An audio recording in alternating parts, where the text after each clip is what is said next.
Making mistakes is no fun, but at least we can learn from them. Here's a small circuit board that I designed. You may have seen the teaser I posted for it on social media, where you quickly figured out what it does. But when I tested it, it didn't work. Now I finally figured out what I did wrong, and I want to share it with you. Hey guys, today I'll show you how I made this LED driver. I'll show you what makes it special and how a beginner's mistake caused it to behave in unpredictable ways. It is not the first LED driver I am making a video about. In fact, one of my recent videos was about the simplest LED driver I had ever used. Go check that out if you're curious. However, this is the first LED driver I'm testing that can boost voltage. So while a more basic driver requires your input voltage to be higher than the output, with this one it's the opposite. It takes anything between 2.7 and 5.5 volts and steps it up as much as necessary, up to 40 volts. This allows it to drive at least 10 LEDs in series from something like a power bank or a single-cell lithium-ion battery. Now, what is the point, you might be wondering? Can't you just connect 10 LEDs in parallel to the battery with simple resistors? Well, yes, you can, but that is not going to make a very reliable circuit. First of all, we have to establish the difference between a resistor and an LED driver. An LED driver is an active device that maintains a constant current through the LEDs. This ensures safe operation and stable brightness, even if the input voltage changes or if I change the number of LEDs. A resistor, on the other hand, is a passive component. If the input voltage changes, so will the amount of current going through the circuit, and that's a problem when using a lithium-ion battery like this one. Yes, the label says 3.6 or 3.7 volts, but that is an average value. These batteries can be at 4.2 volts when they're full and go down to 3 volts when they're empty. And since the voltage range is so broad, you cannot really pick an ideal resistor value. You can easily overload the LEDs or lose brightness as the voltage goes down. Secondly, why have the LEDs in series and bother boosting the voltage instead of hooking them up in parallel? Well, this is done to ensure that all LEDs are getting the same amount of current and are therefore producing the same brightness. If you connect a bunch of them in parallel with the same resistor value, you may notice that some LEDs are brighter and some are dimmer. You probably won't see this through the camera, but my multimeter confirms there's a small difference. That is because each LED has a slightly different forward voltage and is therefore conducting a slightly different amount of current. And finally, some people ask me why I keep making these PCBs instead of buying cheap pre-made modules for my projects. Well, that's a bit like asking why bother learning to play the piano when you can listen to the radio. This is a learning experience. I'm not trying to take over Philips. I'm just developing my PCB design skills, and I've been getting lots of help from my sponsor JLC PCB. They kindly manufactured this PCB for me and professionally soldered all the components. All I had to do was design the circuit board in Easy EDA and upload my production files to jlcpcb.com.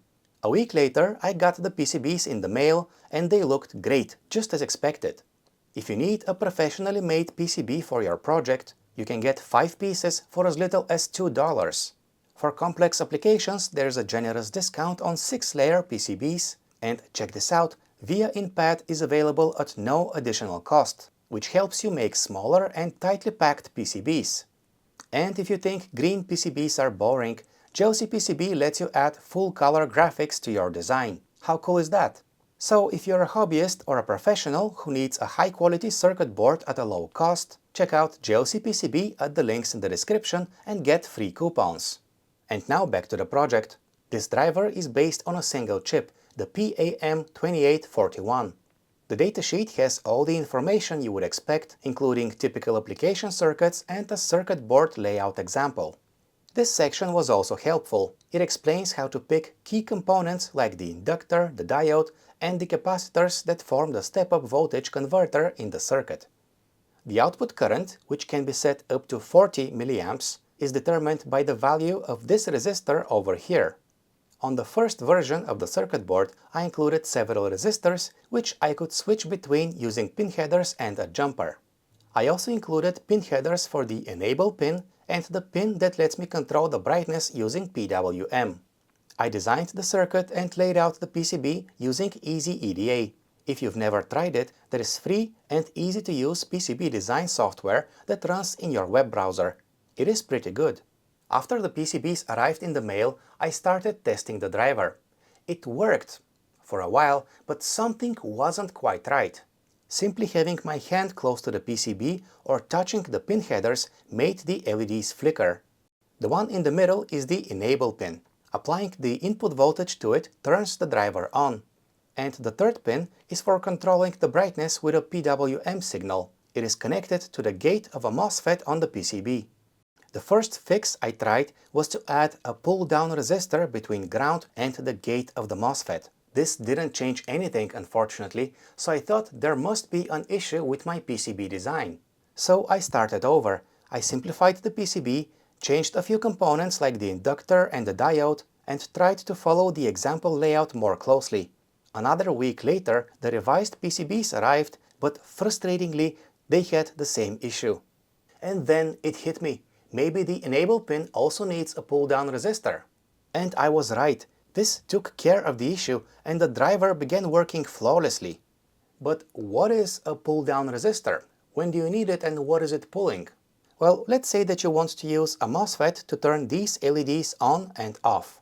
Here I have voltage connected to the drain of the transistor and the LEDs are connected between source and ground. Applying voltage to the gate of the transistor turns it on and the LEDs light up. But then if I remove the voltage from the gate, the LEDs stay on. The MOSFET does not turn off unless I connect its gate to ground. And if the gate is not connected to anything, it might get triggered accidentally. Even a touch can be sensed by the transistor. The gate is in what is called a floating state, and that is not something you want. The solution is to connect a resistor between the gate and ground. This pulls the gate to 0 volts when there is no other voltage present, hence the name pull-down resistor. Apparently, the enable pin of this chip is not supposed to be left floating either. I wish they had mentioned this in the datasheet. Finally, the driver works as expected.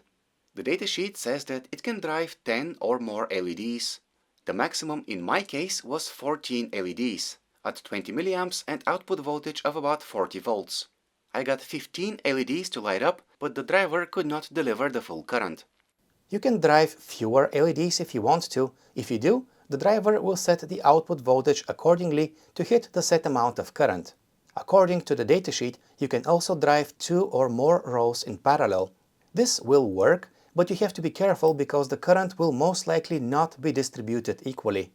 The efficiency with this driver chip can reach 90% in ideal conditions, but the actual efficiency depends on the setup. For example, with 13 LEDs and a 5-volt supply, it is around 80%.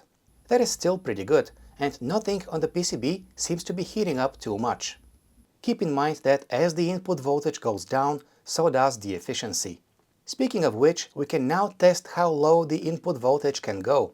If I bring the voltage down to 4 or 3 volts, we see the driver still works, but pulls more current to compensate. At around 2.7 volts, you can expect it to turn off. So with this kind of input voltage range, you'll have no troubles powering LEDs from a single lithium-ion battery. Okay, so what about brightness control? Well, there are several ways you can adjust the brightness with this driver. One is to use a PWM signal, aka pulse width modulation. This is what the signal looks like on the oscilloscope. I am generating it with the Arduino. This potentiometer controls the width of the pulse, which in turn changes the brightness of the LED. PWM dimming works with this driver, but I'm noticing there is a bit of a jump when I go from 100% to a lower brightness level. It is smooth after that, and eventually the LEDs turn off completely. Another thing to keep in mind is that with PWM dimming, there is a bit of a flicker. It is not noticeable to the naked eye, but it may be visible to a camera. To avoid this, there is an alternative dimming method. Applying a small DC voltage to the feedback pin changes the output voltage of the driver, which in turn controls the brightness without any flickering. I hope this video has been interesting and helpful. As always, you can leave your questions down below and subscribe to never miss any of my future videos.